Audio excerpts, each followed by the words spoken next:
بسم اللہ الرحمن الرحیم۔ شروع کرتا ہوں اللہ کے نام سے جو بے انتہا مہربان نہایت رحم کرنے والے ہیں۔ إذا السماء انفطرت وإذا الكواكب انتثرت وإذا البحار فجرت وإذا القبور بعثرت علمت نفس ما قدمت وأخرت يا أيها الإنسان ما غرك بربك الكريم الذي خلقك فسواك فعدلك في أي صورة ما شاء ركبك كلا بل تكذبون بالدين وإن عليكم لحافظين كراما كاتبين يعلمون ما تفعلون۔ جب آسمان پھٹ جائے گا اور جب ستارے جھڑ جائیں گے اور جب دریا بہہ چلیں گے اور جب قبریں شق کر کے اکھاڑ دی جائیں گی، اس وقت ہر شخص اپنے آگے بھیجے ہوئے اور پیچھے چھوڑے ہوئے یعنی اگلے پچھلے اعمال کو معلوم کر لے گا۔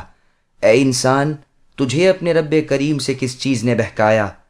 جس رب نے تجھے پیدا کیا، پھر ٹھیک ٹھاک کیا، پھر درست اور برابر بنایا، جس صورت میں چاہا تیری ترکیب کی اور تجھے ڈھالا۔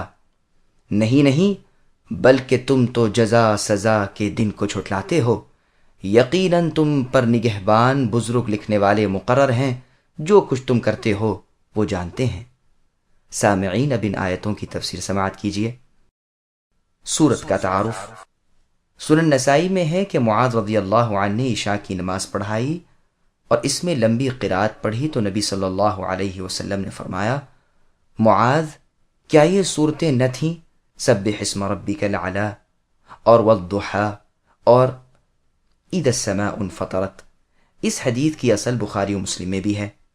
ہاں، اذا السماء انفطرت کا ذکر صرف نسائی کی سنن کی روایت میں ہے، اور وہ حدیث پہلے گزر چکی ہے جس میں بیان ہے کہ جو شخص قیامت کے دن کو اپنی آنکھوں سے دیکھنا چاہے تو وہ اذا الشمس کورت اور اذا السماء انفطرت اور اذا السماء انشقت صورتوں کو پڑھ لے۔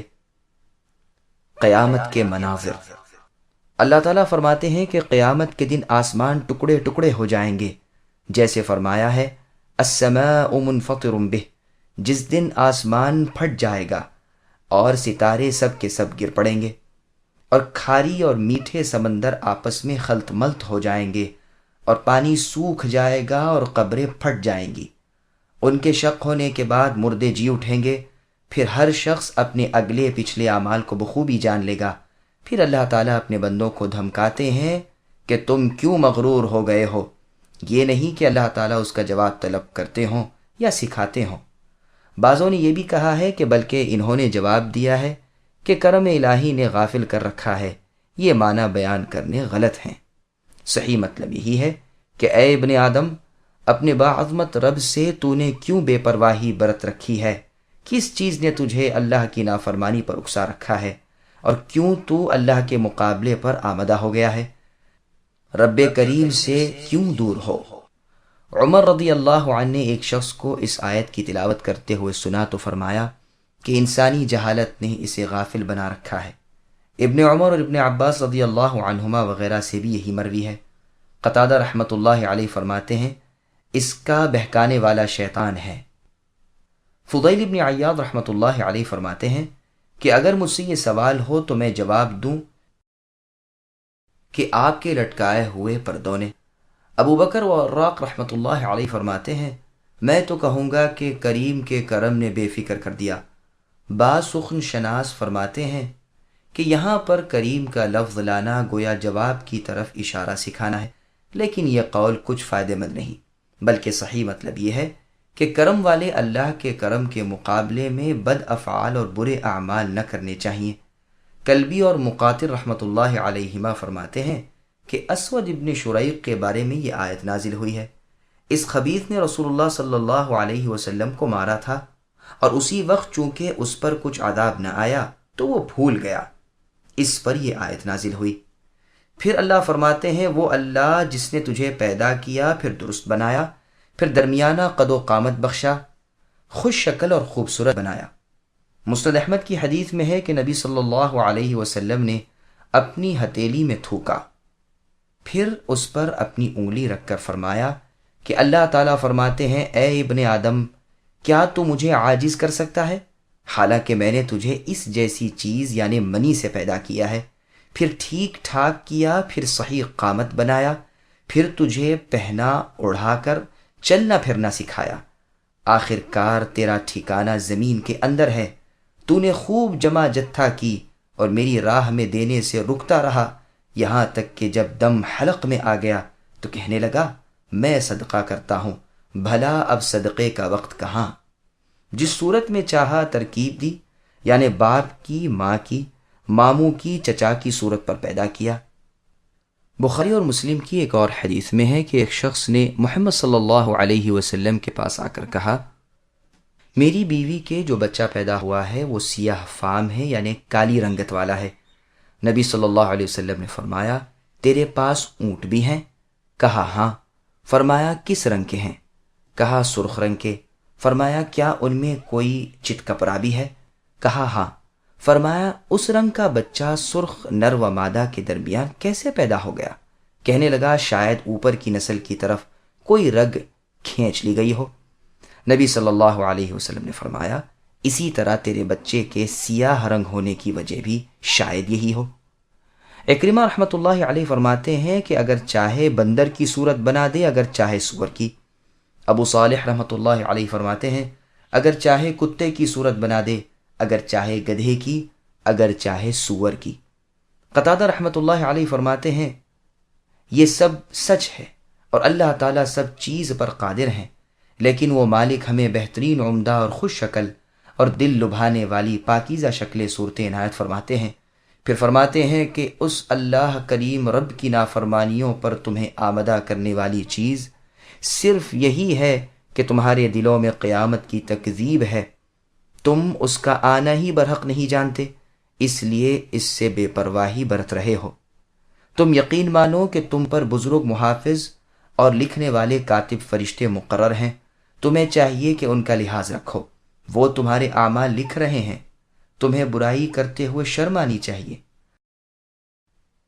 ان الابرار لفی نعیم وان الفجار لفی جحیم یصلونها یوم الدین وما هم عنها بغائبین وما ادراک ما یوم الدین ثم ما أدراك ما يوم الدين يوم لا تملك نفس لنفس شيئا والأمر يومئذ لله۔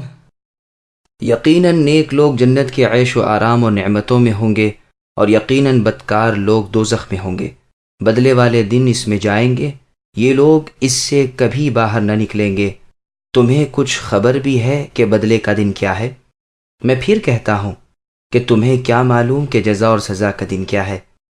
وہ ہے جس دن کوئی شخص کسی شخص کے لیے کسی چیز کا مختار نہ ہوگا، اور تمام تر احکام اور فرمان اس روز اللہ تعالیٰ کے ہی ہوں گے۔ سامعین، اب ان آیتوں کی تفسیر سماعت کیجیے۔ جو اللہ تعالیٰ کی اطاعت گزار فرما بردار ہیں، گناہوں سے دور رہتے ہیں، انہیں اللہ تعالیٰ جنت کی خوشخبری دیتے ہیں۔ حدیث میں ہے انہیں ابرار اس لیے کہا جاتا ہے کہ یہ اپنے ماں باپ کے فرما بردار تھے اور اپنی اولادوں کے ساتھ نیک سلوک کرتے تھے۔ بدکار لوگ ہمیشگی والے عذاب میں پڑے رہیں گے۔ قیامت والے دن جو حساب کا اور بدلے کا دن ہے، ان کا داخلہ اس میں ہوگا۔